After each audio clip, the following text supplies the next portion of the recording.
نحمده ونصلي على رسوله الكريم اما بعد بسم الله الرحمن الرحیم. حسن بصری رحمه الله تعالی فرمای چې زما د زندګۍ یو څلور عجیبه واقعات دي چې اوسه پورې زه حیران او پریشان یم د هغې کیسو د وجې نه. پهلنۍ خبره دا ده، وایي یو ورځ یو نوجوان سره یو چراغ یو ډیوه وه. ویل هغې ته ما وویل چې دا رڼا د کوم ځای نه راځي؟ ویل فورا یې هغه بنده که. ویل چې د کوم ځای نه رڼا ختمه شوه د هغه ځای نه رڼا راځي. ویل هغه نوجوان حاضر جوابي اوسه پورې زه حیران کړی یم. دویمه واقعه، ویل یو ورځ زه جومات ته روان یم، باران شوی دی او خټې دي. نو ویل زه روان یم او یو ماشومه را روانه ده. نو هغې ته ما وویل چې ماشومې خیال کوه، هسې نه چې وښویېږي او روغ غورځېږي.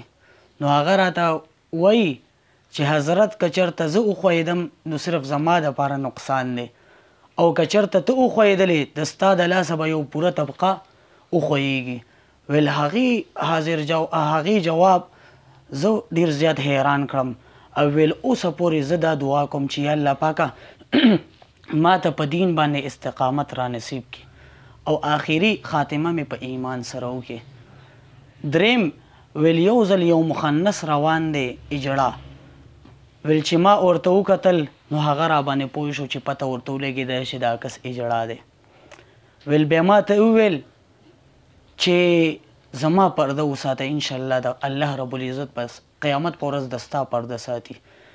ویل هغې زه ډېر زیات حیران کړم او ویل اوسه پورې د خلکو چې کم عیوب دي هغه زه پټوم.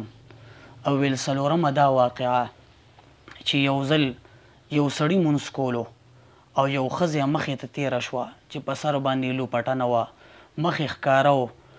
نو عکس مونځ کوي، دا مخې ته یې تېرېږي، عکس سلام واړولو، ورته وي تا له شرم نه درځي، په سر دې لوپټنه ده اچولې او مخ دې همدارنګې ښکاره دی او زما مخې ته تېرېږي، تا ته پته نشته چې زه چا ته ولاړ یم. پیل ښځه معافي ترې نه وغواړي. بیا ورته وي خو ډېر زیات افسوس دی په تا باندې. ورته هغه داسې چې ما له خپل خاوند طلاق را کړی او زه د هغې په مینه کې دا نه لیونی شوی یم چې ما ته پته نه لګي چې آیا څوک مونځ کوي او که نه. نو هغې په تړپ کې او هغې په غم کې یم او ته احکم الحاکمین الله رب العزت په دربار کې ولاړې، هغه سره خبرې کې او د ستا مونځ داسې دی چې مونځ خو الله رب العزت ته کې او خیال دی زما طرف ته دی. زما عزتمندو نن زمونږ دا حال دی چې مونځونه مونږ الله رب العزت ته کوو، الله رب العزت سره مونږ خبرې کوو او سوچونه پکې کوو. الله رب العزت ته زمونږ داسې مونځونه کي چې الله رب العزت رانه راضي وي او دارنګې مونځونه دي کي چې صحابه کرام رضی الله تعالی عنهم اجمعین به پې کارونه کول چې څه مشکلات به ورته راغه نو په مونځ په ذریعې سره به هغه حل کولو. الله رب العزت ته چې سم وویل سم واورېدل د عمل کولو توفیق را نصیب کړي. و آخر دعوانا ان الحمد لله رب العالمین.